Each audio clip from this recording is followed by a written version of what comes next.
Well, it's great to have this giant crowd here. I know it's partly because we're all very interested in the history of Tivoli, and it's also partly because, like myself, we are all serious, fanatical fans of Emily Majer.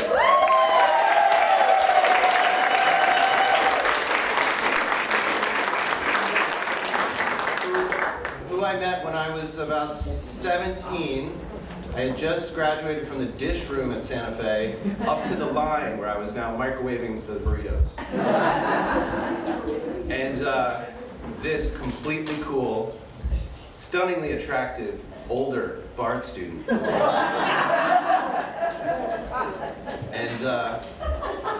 we've been friends ever since. And Sarah will forgive me for saying what you say all the time. This is my municipal spouse. We do so much work together, and I couldn't run Tivoli without you. And we dress alike. And we dress alike. You literally do call and say, are you going the sky blue or the navy tonight?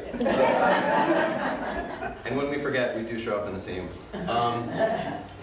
So in addition to being the greatest deputy mayor, as you know, she also wears several other crowns, including Town of Red Hook historian and Village of Tivoli historian. I always think of the wrestlers with like 2 championship belts. So without further ado, Emily Majer. Thank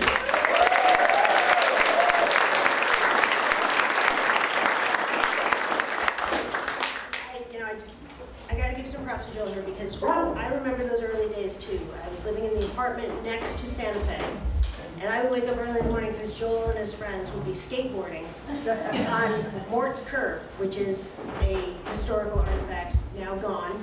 And I would hear slap, bang, and then inevitably cursing as somebody. Yeah, those were glorious times, and it's such an honor to, be part of this team, with Joel and with, Mark, the fire chief, who also worked with us at Santa Fe back in the day. It feels so crazy, I think it's a lesson to all the young people out there. Like, if you stay in one place and just give a damn, they'll give you the keys to everything. So I just want to say, Joel, you've done an amazing job, in your many terms, and I look forward to your many terms to come.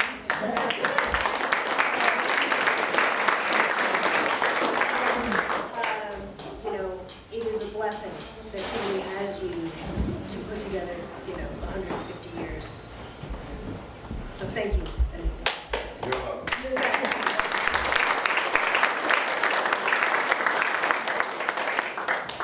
So, as I get started here, I want to put on my talking jacket, because the first time I gave a talk about Tivoli history, I was just about as underdressed as I am now. And my friend Rosalie here brought me this lovely jacket. She said, it's too hot for you. It's a tuck shade. It is a tuck shade. It's Brooks Brothers. No, I so much better. I thought, this is an auspicious occasion, so here we go. There is so much history, and there have been people living here for 20,000 years. And I want to acknowledge all of them, right, who have been stewards of this place, right? Like, this place is so remarkable.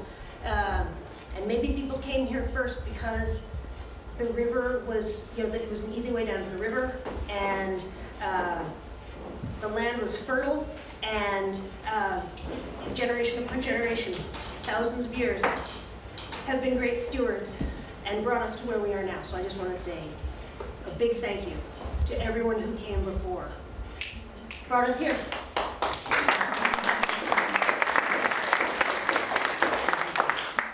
But for right now, I'm going to deal with a smaller scope and keep it within my area of expertise. So we're going to start with 1795, which is when Tivoli was first referred to as Tivoli.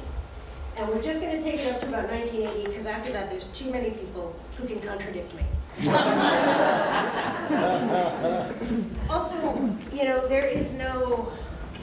there's no definitive history, right? Like, there are some facts and they get lost, but like church records are good. census records are good, deeds are good, and then everything else, you know, those are the bones, right? Like those are the skeleton, and anything that you put on that, all the stories, like that's what fleshes it out and makes it like interesting. It gives you context, but like everybody's got a different perspective. Like how many people in here grew up in Tivoli? Okay, I bet you all have very different experiences and stories, and like that's all history. So anybody who wants to, you know, look me up. I want to sit with you. I want to drink coffee. I want to hear your stories, so that it can all be part of the larger history. Because otherwise, it's just, you know, it's dry facts. So that said, we're going to start this history of Tivoli in a place I've never really started it before, which is Athens, New York. And this is a plan for a community called Esperanza, which was laid out in 1794, where Athens is now. And there was a group of investors, including Edward and Robert Livingston, and John R. Livingston, actually, three of the brothers from Claremont. And they got together with a couple of Frenchmen, an architect and an engraver, and came up with a plan to make some money. And so it's immediately after the French Revolution, and they were full of an idealistic spirit. And they laid out this plan of lots that were 50 by, I believe, 100. And unfortunately, you cannot see this, but the names of the streets, there's Livingston Street, there's Friendship Street, there's, you know, very high-minded, what do I say, aspirational names, all set up here along the river. It never got built because the architect died before anything happened. But I'm really bad with pronunciation, but his last name was Saint Maman, and he was an engraver, and he was also a portrait painter, and he painted a lot of the founding fathers. Another one of the Frenchmen who had come over about that time was a guy named Peter de la Vega, and he's such a like curious, mysterious, murky dude. He doesn't appear to have had like a, you know, he wasn't an engraver, he wasn't an architect, he fell in with, he seemed to have a knack for meeting people. And he became friends with the Livingston brothers. And when the Esperanza plan fell apart, I think what was happening was they wanted to do a sort of lower budget variation.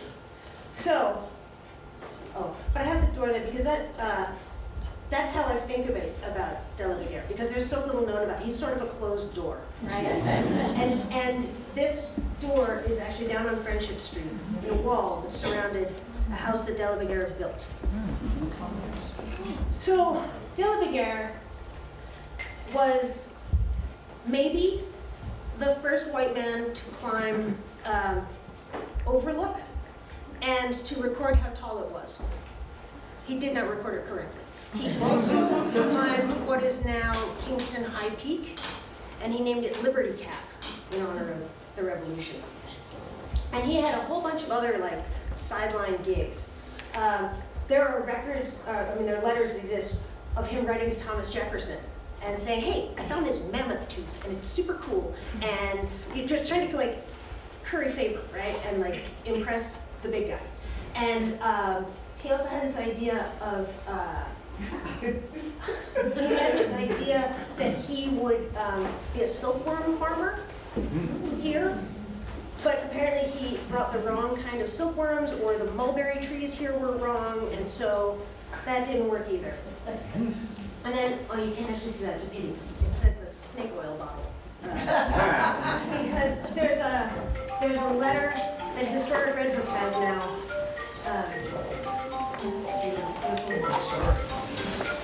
Perfect. Okay.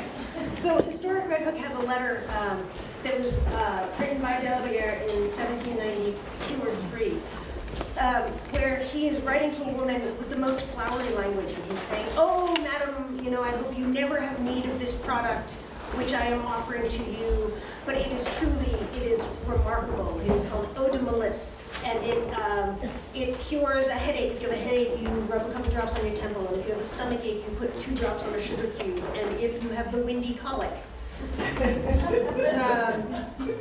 you know, here's what you do. All these things. And it goes on for pages and pages about this product. And, you know, what could it really be? But anyway, he was enterprising. And he married well. So I think that's actually what got him in good with the Livingstons. And so he was able to like look at the Esperanza plan and go, oh, I like that. Let's do it on the cheap here. So he hooked up with St. Mammon, and they drew up this plan for Tivoli. And laid it out. Also there is, you've got Spring Street, Laws Street, Peace Street, Liberty Street, plenty, Flora, and Friendship. So it's a beautiful map, right? Like, pleasure ground laid up here. And the problem was, if you've been down to the river, you know that this could never be built. It is absolutely impossible. Like these neat, well, I mean, the ground just, there's a cliff right here. So it's never, ever work. So all of these, so because these have marks in them, this seems to imply that this map was not meant for advertising purposes, but that this was a working map, right? And I've spent a lot of time with this map and also with old deeds, and what I've determined is that he sold the same lots over and over and over. Yeah. So what you're looking at here, this is the river called North River back in the day. It flows south. This is 1795. This is the Tivoli Bay here. No railroad yet. And there was already a whole bunch of enterprises happening down on the north rim of the bay. And that was where the first landing was. Beginning, gosh, in the late 1700s. But by 1795, it was super active. And there was a lot of trade between here and New York City. And so the Hudson Valley has always fed New York City, right? Like we think, you know, farmers markets, blah, blah, blah. This has been going on forever, right? Like fresh arugula at the World Trade Center is nothing new. So there are letters that show that like merchants in New York City had outposts up here, 1785, and like stuff is moving through. So there's this great plan. It's not true. It's really well advertised. A Livingston, another Livingston, Edward down here, who, I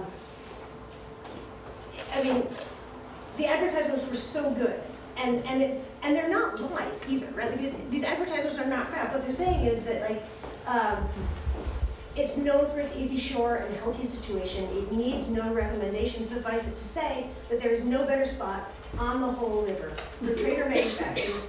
You know, like, we know this, right? This is a great spot. There's nobody in this room who's going to argue with me. So this is in the Hartford Current, 1796. They're putting the word out. Come here to Tivoli. Oh, and yes, people were attracted here. However, the map, you know, because it didn't quite line up, because De La Bigger was a little shady, he had to run away. As one does. And he left here with Edward Livingston, who had been the mayor of New York, and he was also running from some issues, some financial, perhaps malfeasance. And the two of them went down to New Orleans, where they got involved in a super shady land deal that went on for 40 years after De La Bigger died in 1807. So, I think we got off kind of easy.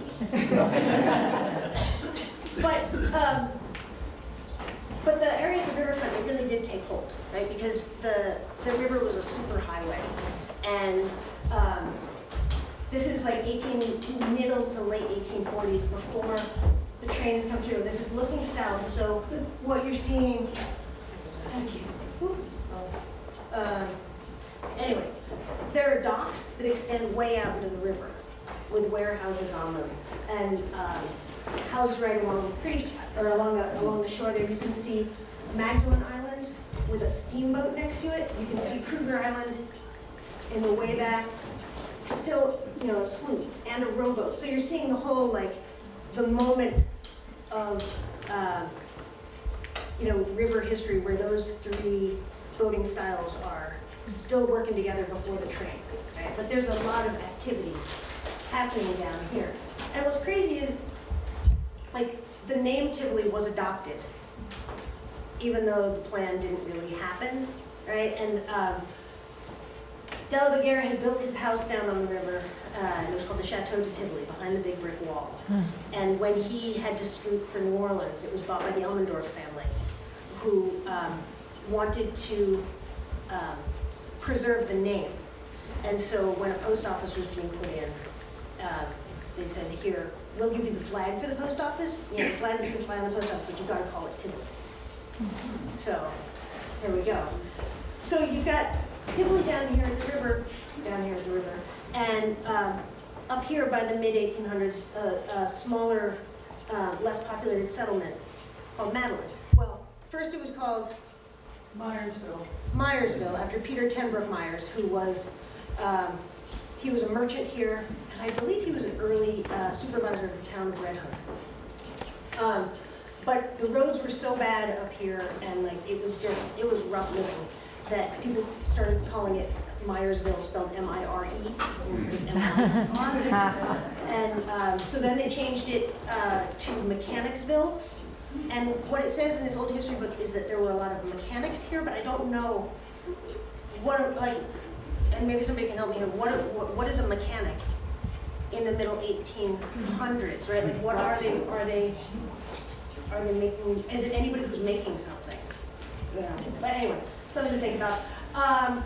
So you've got two settlements, but neither one, there's no government, right? So you've got, this is an 1858 map, and you can see there's a lot going on here, right? Like down at the river, you have landing here, you have the railroad here, and all these houses that are mostly people who work on the railroad.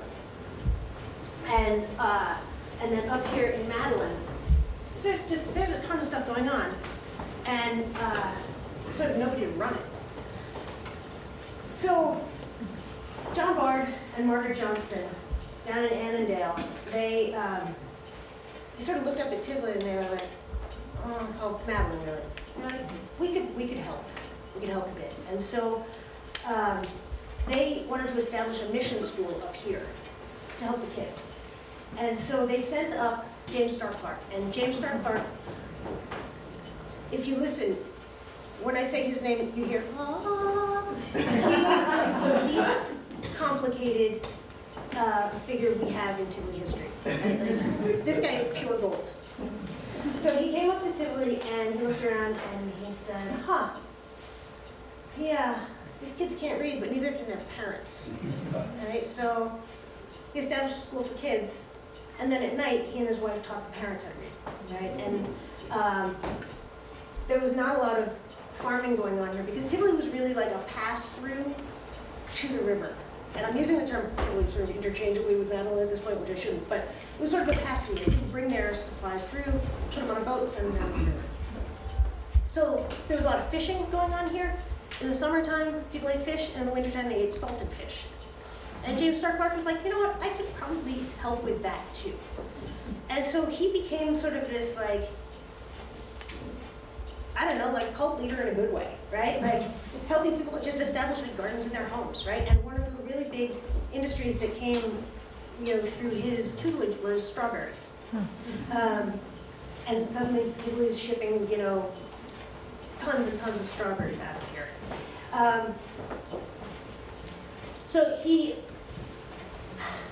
next thing he did, right? Like he's got the little school for the kids, he's got the school for the adults, and he's also an Episcopal minister. And he looked around and he was like, there's not a free church. There was a subscription church up at the Four Corners, but you had to pay for your pew. And if you're a fisherman working down on the river, and you're probably working 6 days a week, on that one day that you have off, are you going to walk the mile and a half up the hill through the mud because there's no streets and sidewalks and pay pew rent? No, you're not. So James Stark Clark said, well, we need a free church. And John Barnes said, yeah, they'll do that. So they established the Trinity Church.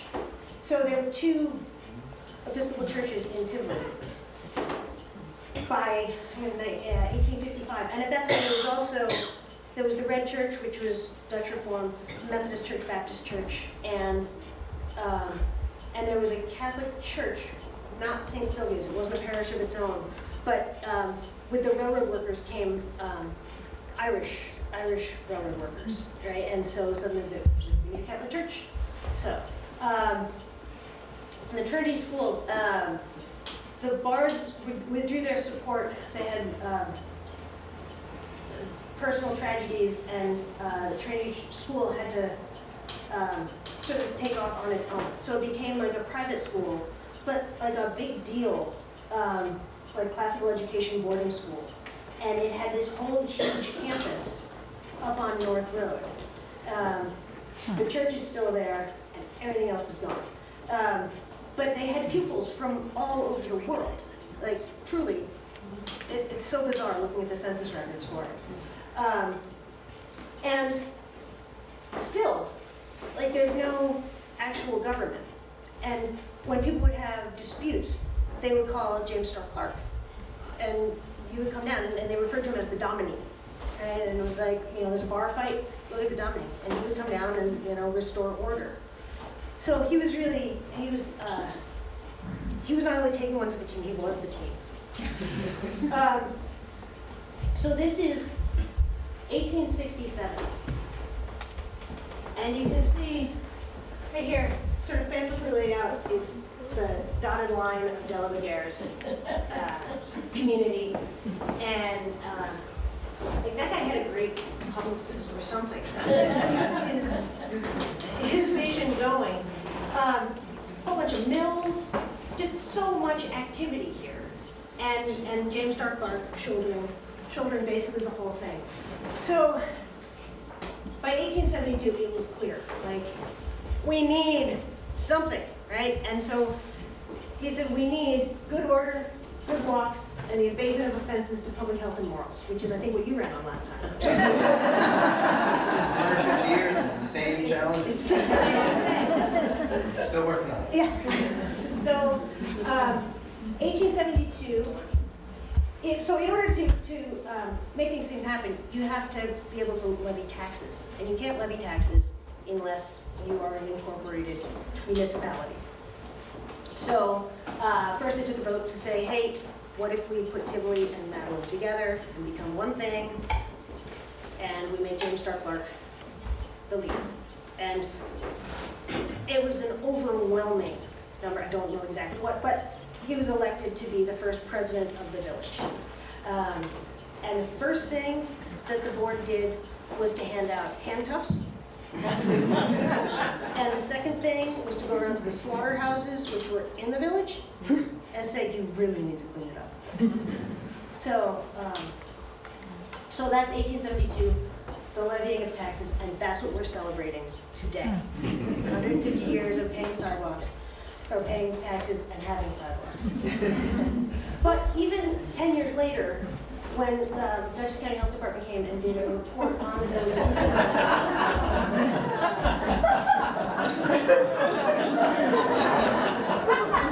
Things were still a little dicey.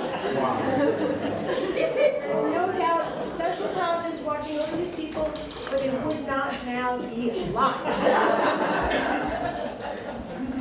Yeah. It's good reading. I can email it to anybody who wants it. It talks about just, open sewers and like fetid wells and, dead animals in the streets. It's still a mess. So government can't do everything. And every good story means an antagonist, right? So you have James Stark Clark, and then you have John Austin Meister, who is like, he's so complicated. And we know so much about him because he wrote about himself and his family all the time. So he was not actually, the brigadier general title is sort of his self-identification. And he was in the New York State Militia, and he did write extensively about various, he wrote about everything. If you Google him, you'll see he wrote a book about Mary Queen of Scots. He wrote a book about the Roma people. He wrote a book, so many, and just armchair quarterbacking every battle that was ever fought. And he helped to organize the New York City Fire Department. Like, fire departments were his thing, and the idea of like organizing a fire department on a military basis was his sort of contribution. This is a monument to those who fought in the Slaveholders Rebellion, and it's up on North Road. You can go see it. This was one of DePeyster's many monuments throughout the village, which now that you know that there are a lot of them, just keep your eyes open, you're going to see them everywhere.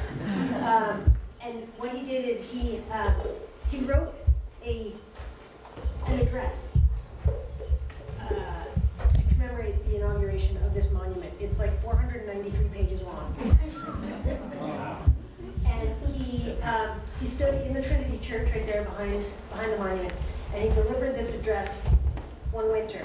And James Starr Clark's daughter wrote about having been in the audience while this was being performed. And she said that he went on for 4.5 hours and had a terrible cold. And on the podium next to him, he had a stack of handkerchiefs, which he would employ and then just throw behind him. So he took up a lot of space. And he was James Starr Clark's nemesis. So James Starr Clark says, hey, we need to levy taxes because we need sidewalks. And DePeyster said, you'll be hearing from my lawyer because I don't want my estate to be in the village because I'm not paying taxes because I will never walk on your sidewalks. So I'm not paying for it. And they just went back and forth for years. And the end of it is so sad because there was a stock, or not a stock, but like there was an economic crash in, I believe, 1892.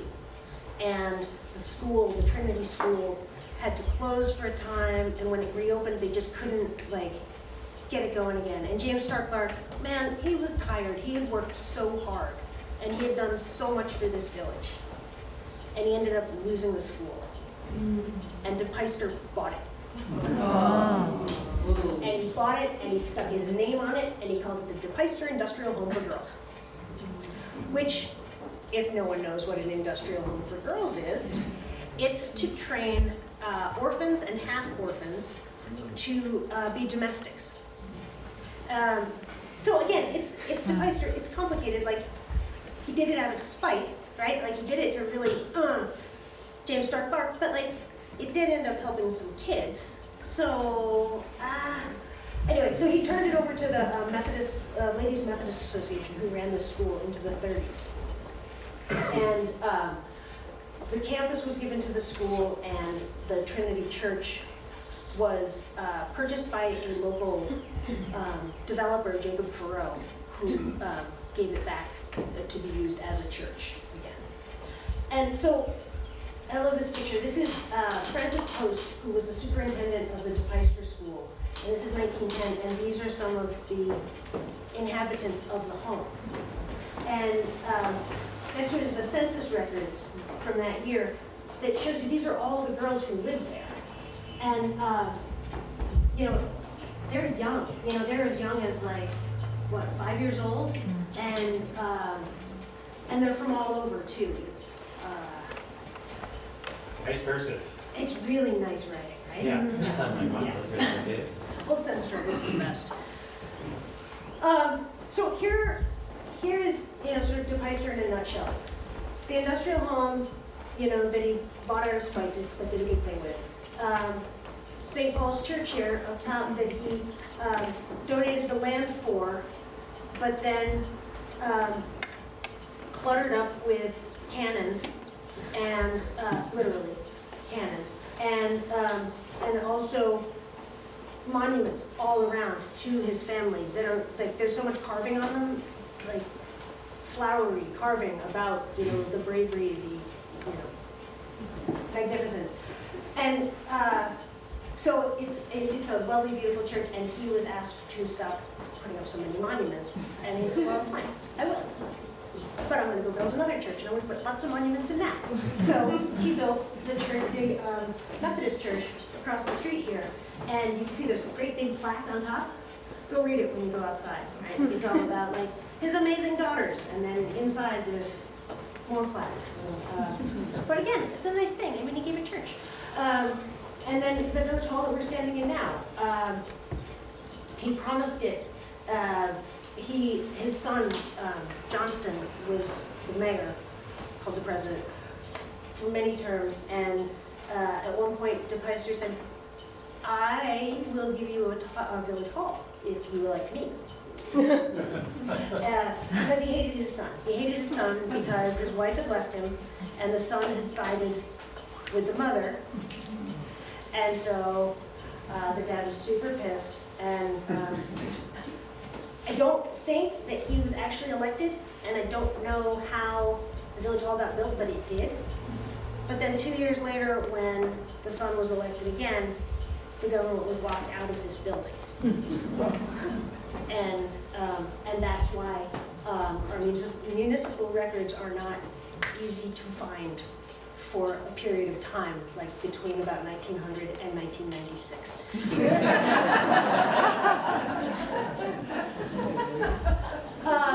Another thing that DePeyster did when he died, he donated his home, Rose Hill, down on the river, to the Leek and Watts Orphan Home, which was down in Yonkers, and it had been funded by one of his grandfathers. And so there are still, the most recent, the last time I met an orphan who had spent time here was probably 3 years ago, and it was amazing. I got a call from the library. They said, there's a guy here with his father, and he's looking for an orphanage. And I was like, you're right there. Prop him up. And so we went down, and this very, very, very old man talked about how in the 30s, 20s, 30s, his father had abandoned the family, and his mom had 5 kids. And they were living in the city, and she could not take care of them. And so the boys ended up here. And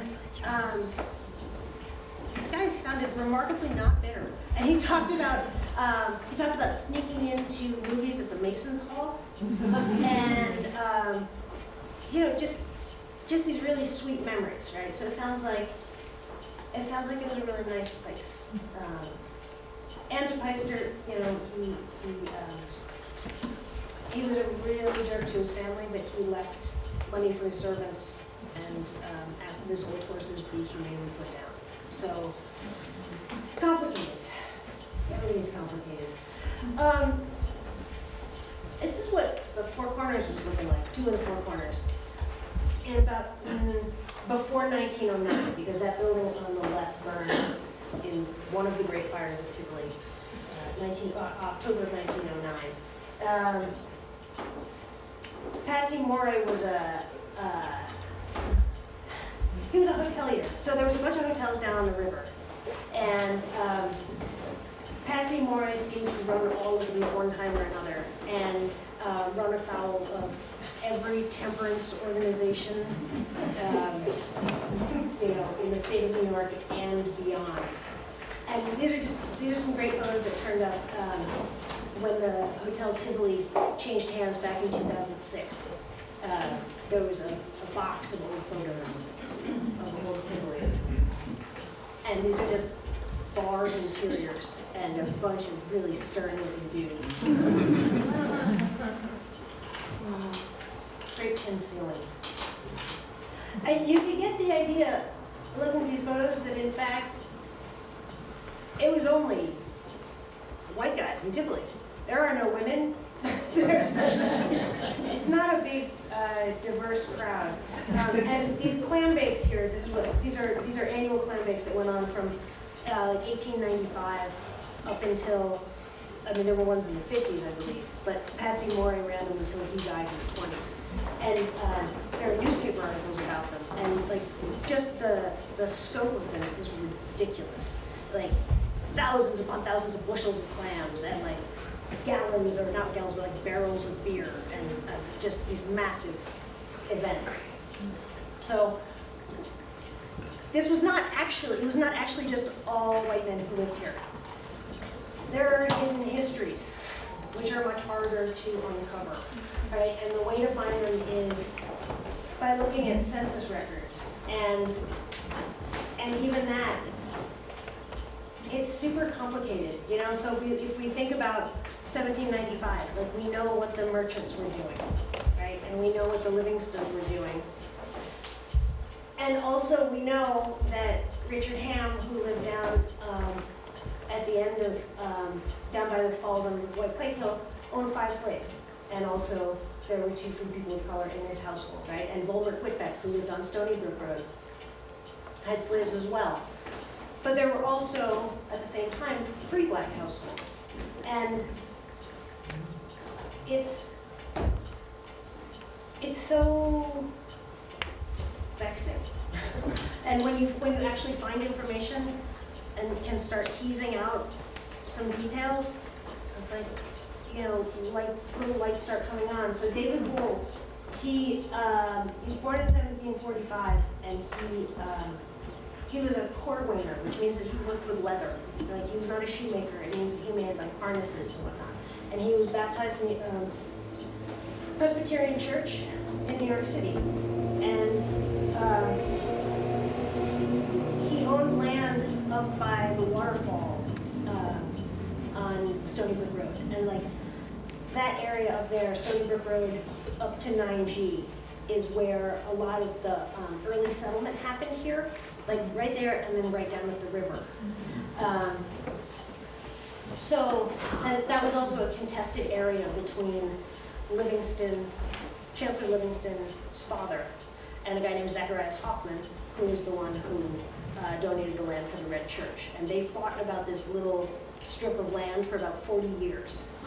And a fun fact about that is that Chancellor Livingston, you know, took on the case after his father died, like took on being a plaintiff, and Alexander Hamilton defended Hoffman.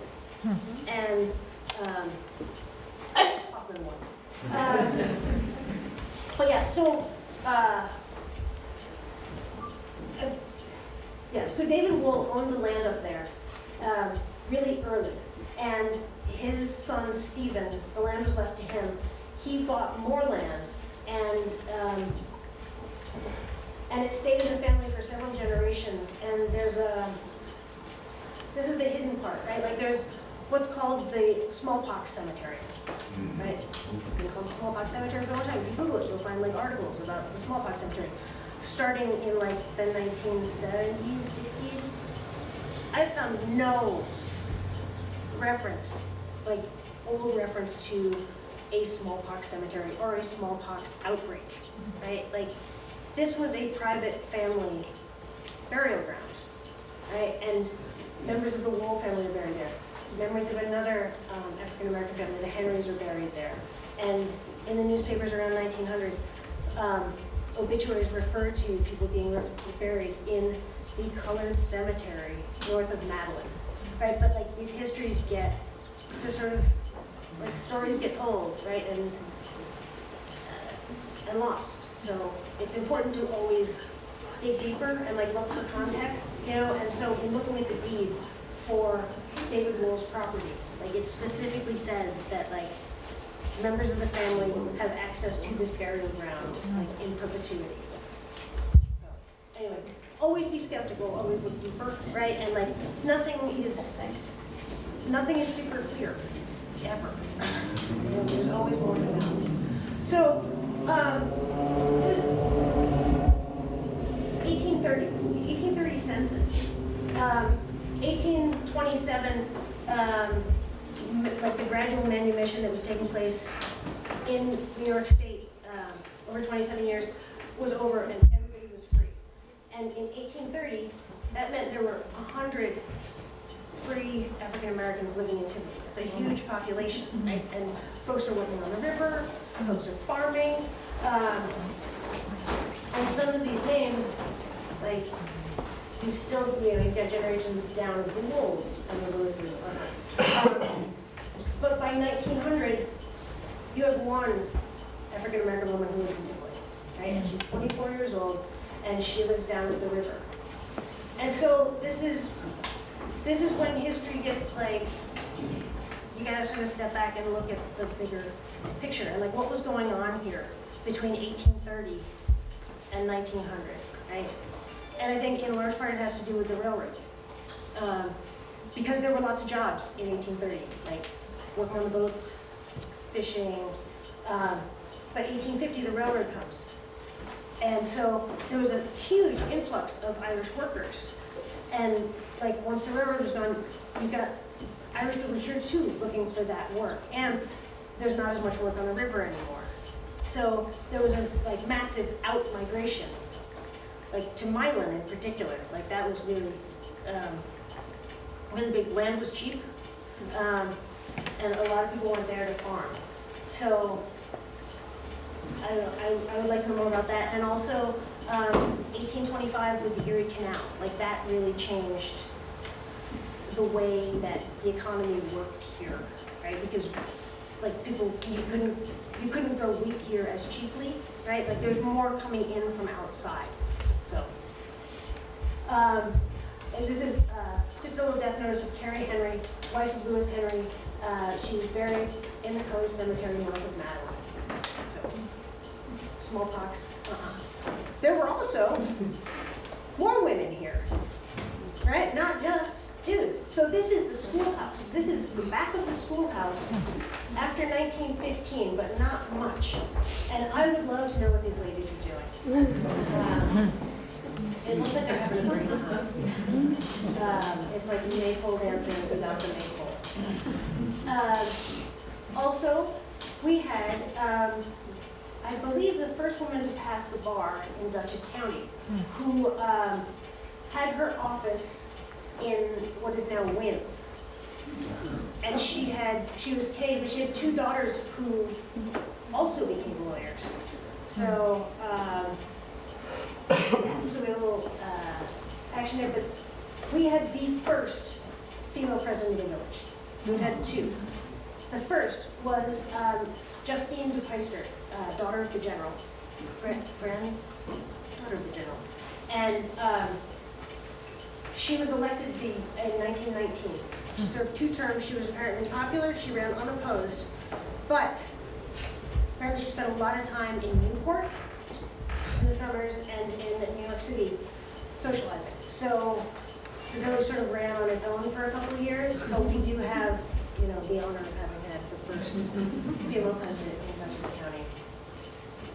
And when we're talking about Tivoli women, we cannot leave out Eleanor Roosevelt, who spent the happiest years of her remarkably unhappy childhood here. Her mother died in 1907, her father died shortly after, and between 1907 and 1914 or 15, when she was sent off to boarding school, she spent her summers up at Oak Terrace, about 5 miles up the road, with her grandmother and aunts and uncles, and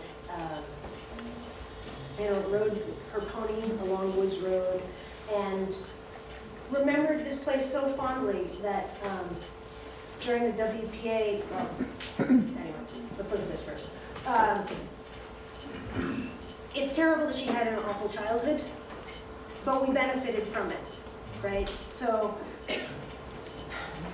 because this was the happiest place, we have indoor plumbing, and we need to be grateful for that, because we had, there was a love for Franklin Roosevelt here that the rest of the county didn't feel during the WPA years. And so when he said, hey, Dutchess County, who wants money for water and sewer? Everybody else said, nope. And we said, yes, we'll take it. So it meant that the village could have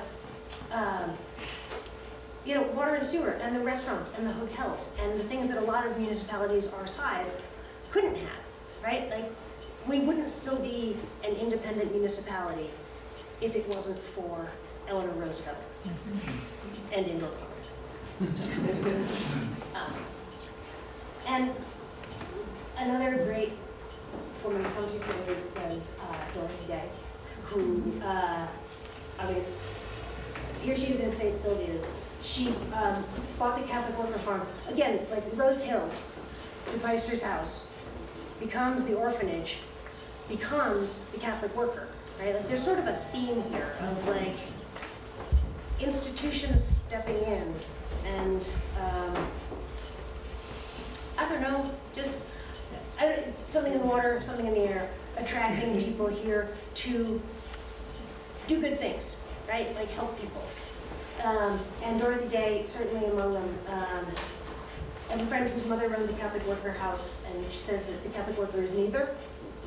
But the idea was that people would come up from the city and like work on this farm, and it would also be this like intellectual hub where great thinkers would come and talk, and there were festivals. And I would love to hear more from people who were here in the 70s and can really speak to that, because from what I've read, it's amazing.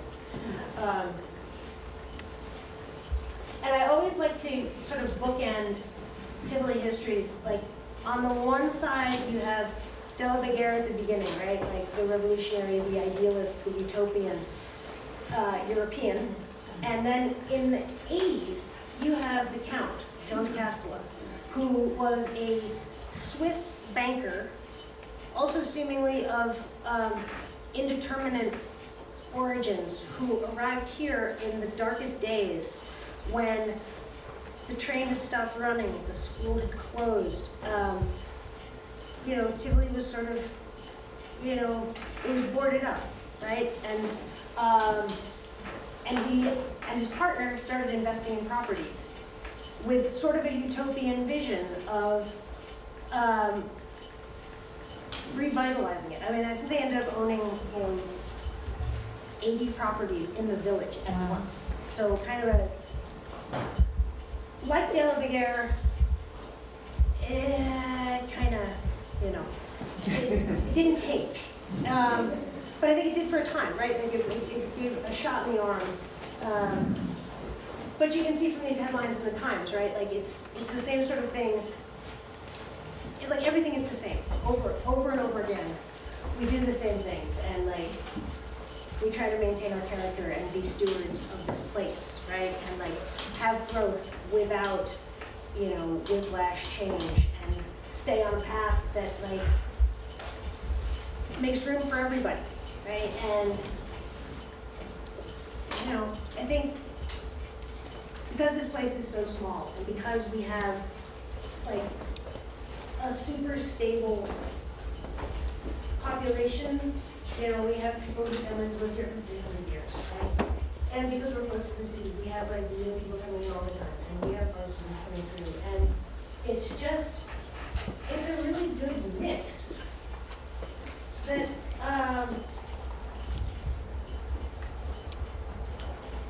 it feels like for the past 150 years we've been doing it all right. And as long as we can like keep that in mind and like stick with the good order, good walks, and keep the health threats to a minimum, just keep doing what we need to do. So yeah, that's Tivoli history in a nutshell. You've just been hit with the fire hose of history, but I would take questions if you want to ask them.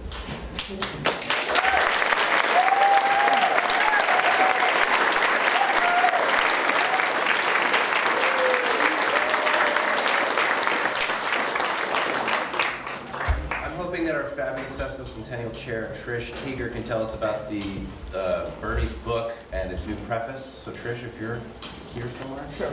Yeah. Everyone should know that this is out and available, and her role in it. Thank you, Trish. So, thanks to you, Emily, we have a new printing of Tivoli, The Making of a Community. Yesterday was the first day of sales of this book.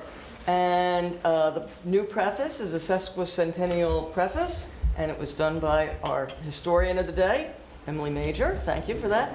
And Historic Red Hook is going to continue to be selling it. So we had it yesterday. I'm sure we'll have it at other points here in the village. But if you want to get a copy, get in touch with Historic Red Hook, and they'll Where See is that you that? got to it. Historic Red Hook is in Red Hook. It's at the old Elmendorf Inn, and they have openings at different points where they're open. I guess you can check on. You can check online, and you can. I think you can also actually order books through the website. Yeah. Is that correct? Is that your understanding as well, that you can do it through the? Yeah, I think they have some sort of way to shop. But ask her lots of questions now. She has lots of information.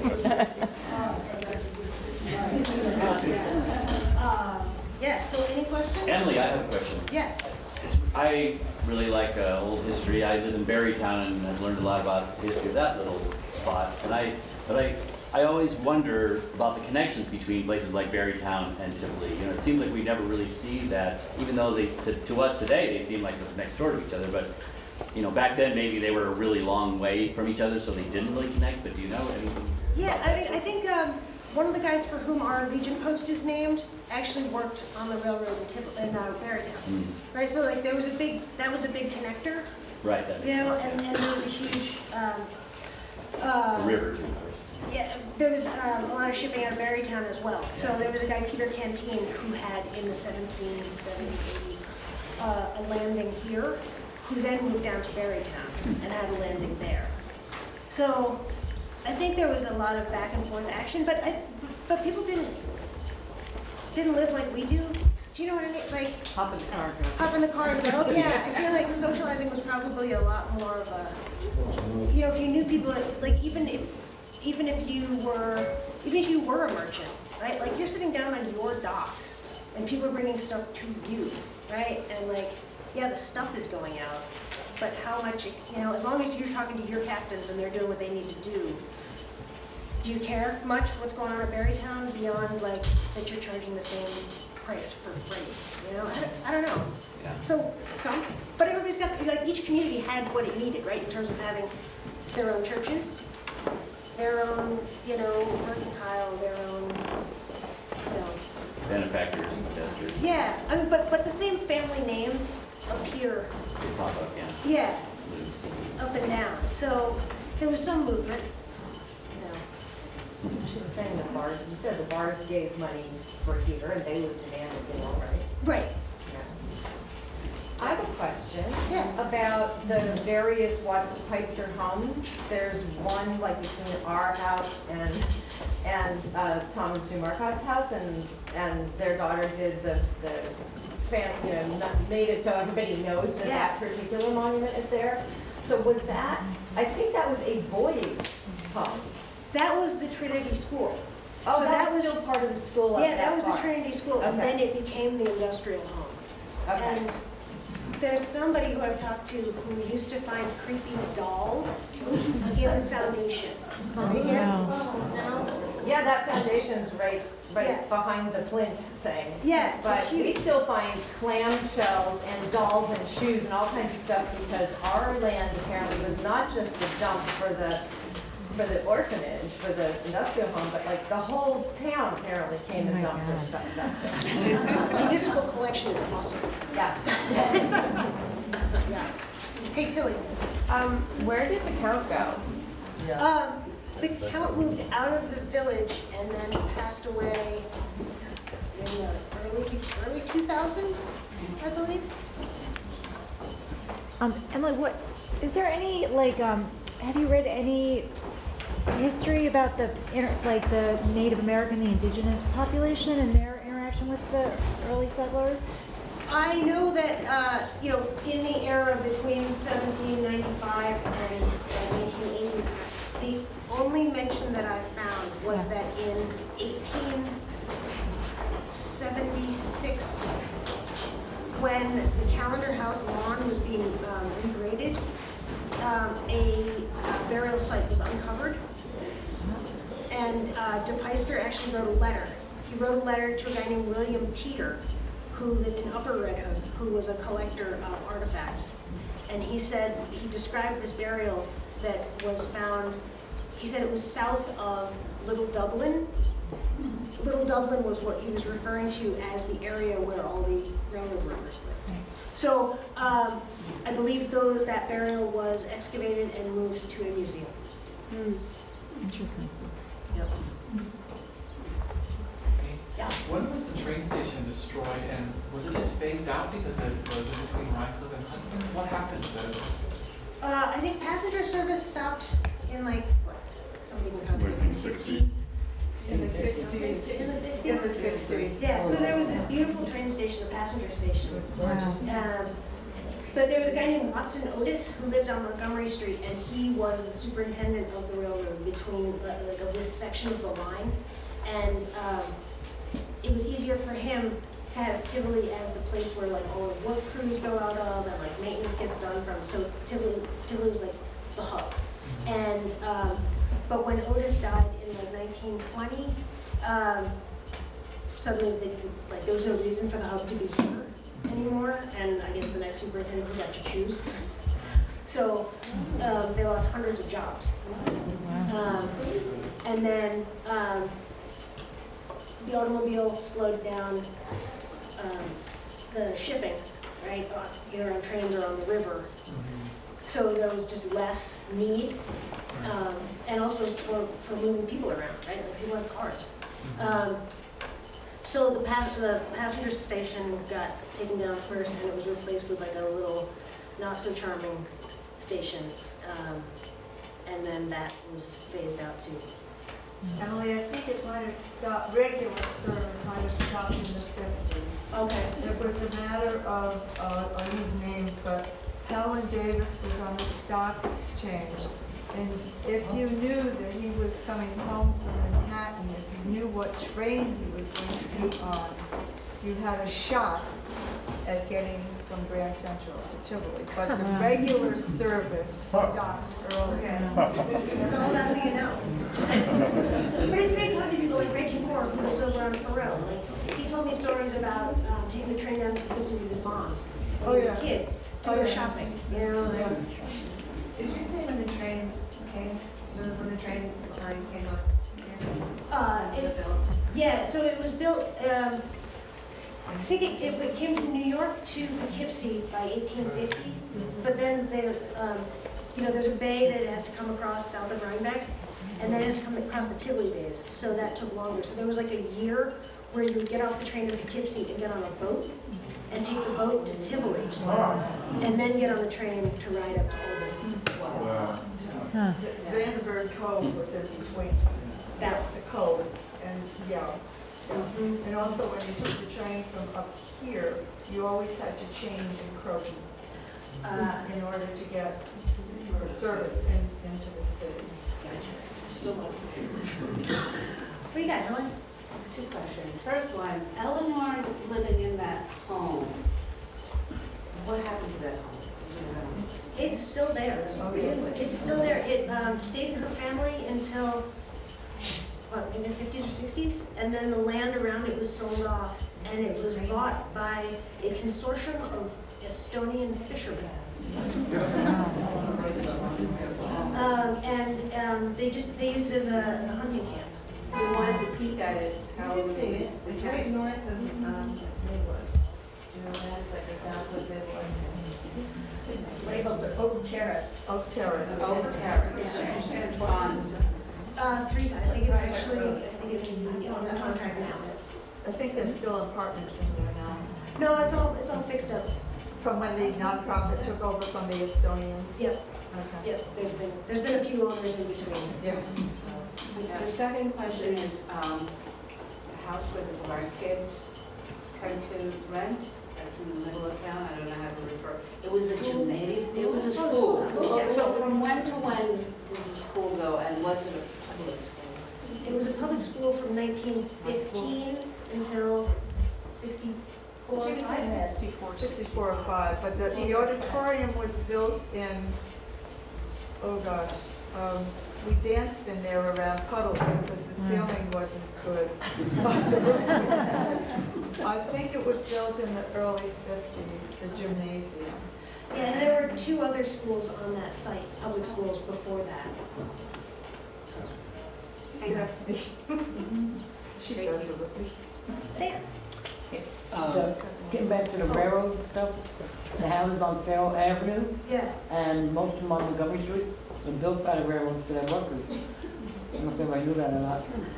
Yeah, so Jacob Farrow, he was Farrow, a super enterprising guy. He was from Socrates. He was a school teacher. Yeah, He was a builder. He owned a big ice house down on the river. Yeah. He did all sorts of stuff. And I was working on windows at the hotel a couple winters ago, and I pulled out the windowsill, and in pencil it said Jacob Farrow and Sons, 1910. cool. And so after the Great Fire of Yeah. 1909, he rebuilt it. His property is where the school was. It was for property. Okay. There was a connection there, and I'm not sure, I've got it at home in my file, but there was a connection between Thoreau and that school. Well, maybe you see your files. Dan. Wondering if you could talk about the white clay kill, because if you collect postcards like I do of Tivoli, there are maybe 15 different postcards about the white clay kill. You name your business after it. What is so important about it, and what role did it play in the development of Tivoli?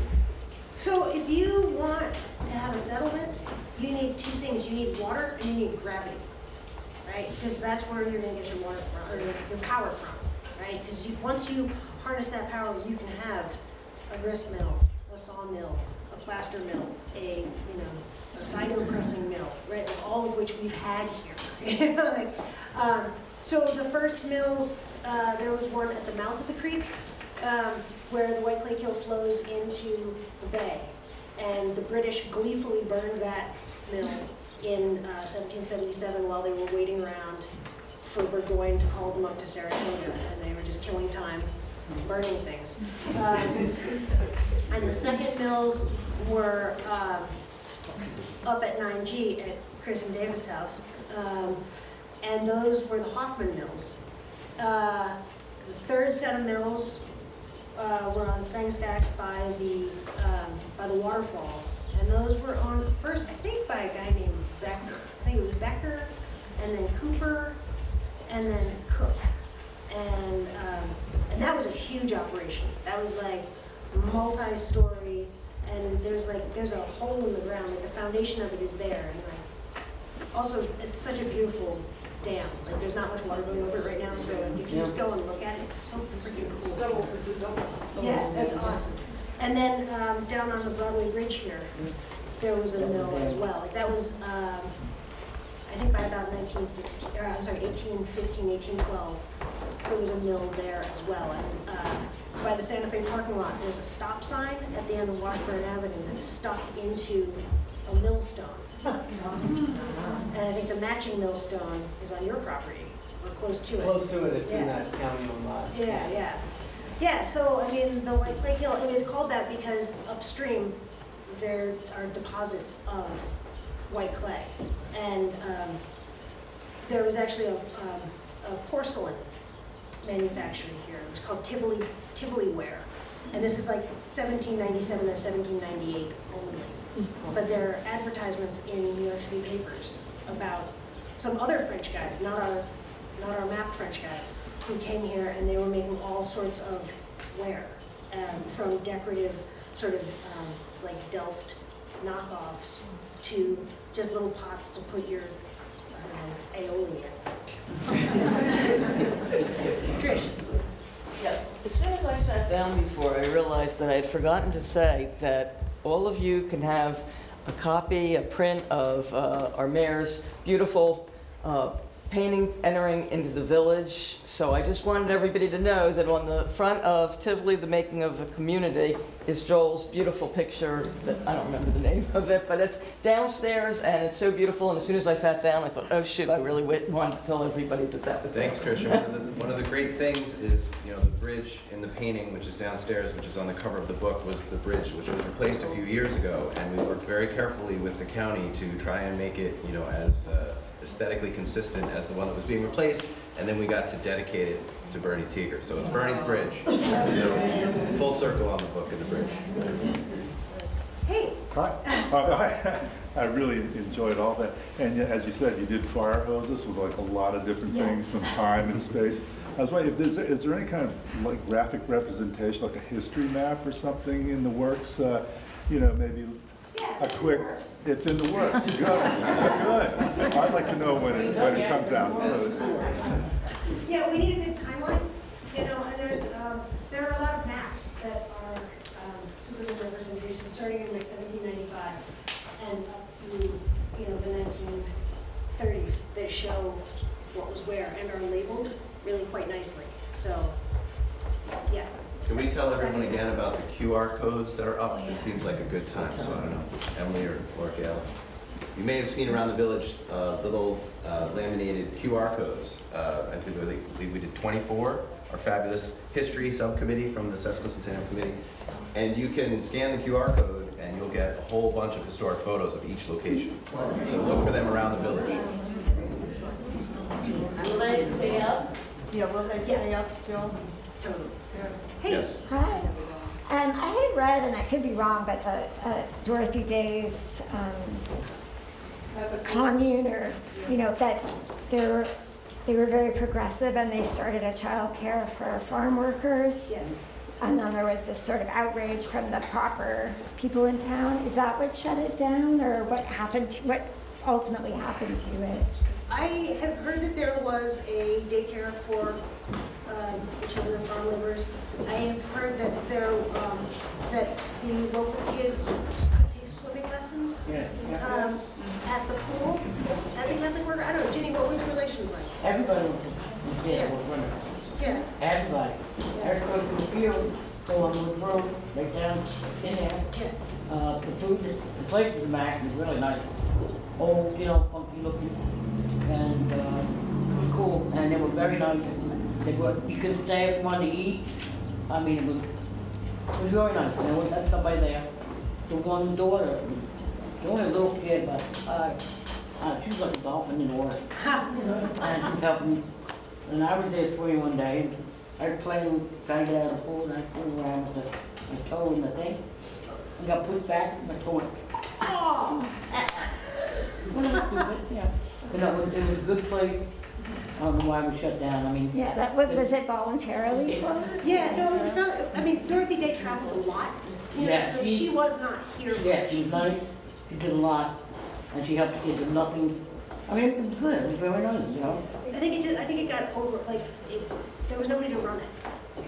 And like, she was such a visionary. And, Yeah, I don't know why. That without her. Apparently she would see people drunk in New York City and say, come on up, and dry out at night. Yeah. I know, and I've heard too that the state police, when they would pick somebody up in rough shape, they would just drop them off.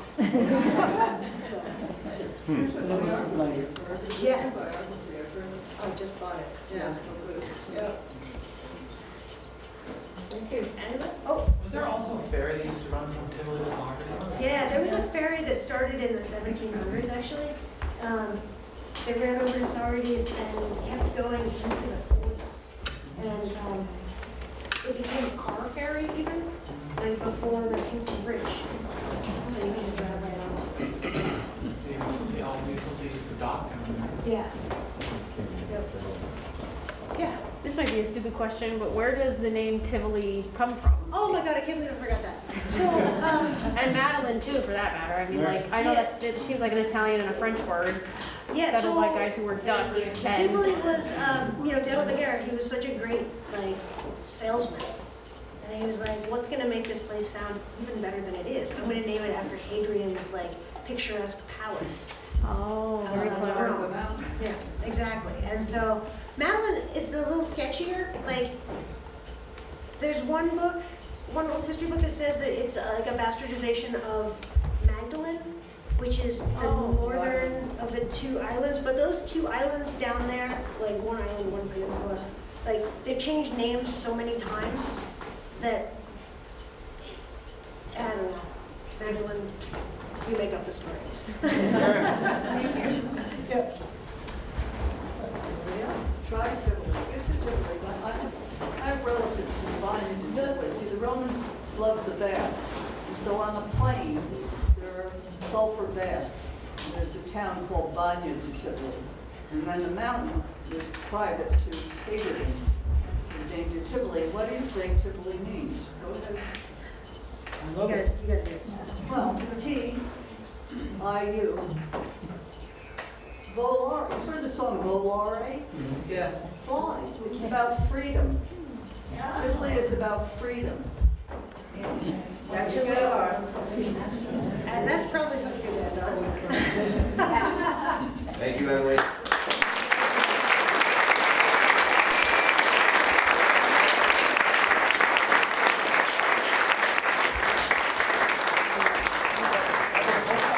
Just before we break, I haven't done this enough throughout the weekend, but a lot of people did so much to make this weekend possible, and we've been carrying this sign around for people and businesses who have in some way sponsored, supported, donated material, time, space, help, tables, and cash, so we could all have this weekend. So I want to recognize those folks.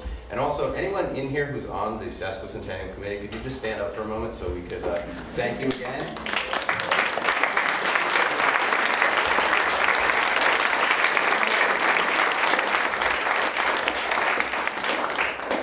And officially, we have 2 more events. Now, there's going to be Sesquicentennial stuff going on after this weekend. Mindy wants to do what I'm doing. Go ahead. Oh, I just think there's 3 more. What are The walk, they? Yep. the picnic, Mm-hmm. and the fireworks. In my view, it's the picnic with the fireworks. I promise. But, you know, we're getting close. It's getting blurry at the end here. So, 4 o'clock, everyone walk the loop. If you'd like to meet in front of the firehouse, we're going to go from there. But also, people are welcome to just emerge from their homes and walk around the loop, and we'll just see each other. And I have direction the walk is going to go in? Well, this is the big thing. There are strong feelings in this village, I have learned. I go both ways. It all depends on, you know, what I'm in the mood for, and actually where I bump into someone that I haven't seen, and if it's on North Road, then we go up North Road. If it's on Woods Road, we might go the other way. But the walk at 4, and you're encouraged to, you know, spice it up with some pots and pans, weird hats, whatever you want to do. And of course, as Mindy said, 7 o'clock, our picnic in Memorial Park, and I just want to be clear, we're not supplying anything. So bring your picnic basket with your stuff and your chairs and your blankets, and when it gets dark, there will be fireworks. So, and the best place to view the fireworks is going to be from the softball field. And we also have the fabulous Hoot Nanny is going to entertain us under the pavilion. While we're picnicking, and they are going to play their great song. Now I'm going to get this wrong, so Dan, you tell us the name of the song, please. It's written by Tim Davis, who some of you might know, and it's called To the Stars, a Tivoli Menagerie. And it's a song that's been evolving for the last 15 years or so, and has verses for, I think, about 100 Tivolians now. And this year we've added some for some historic figures, La Majer included. Excellent. And so we're gonna not play it in its entirety because it'll put people to sleep. We're gonna play some highlights. All right. Well, thanks again, everyone. See you on the walk. See you at the picnic.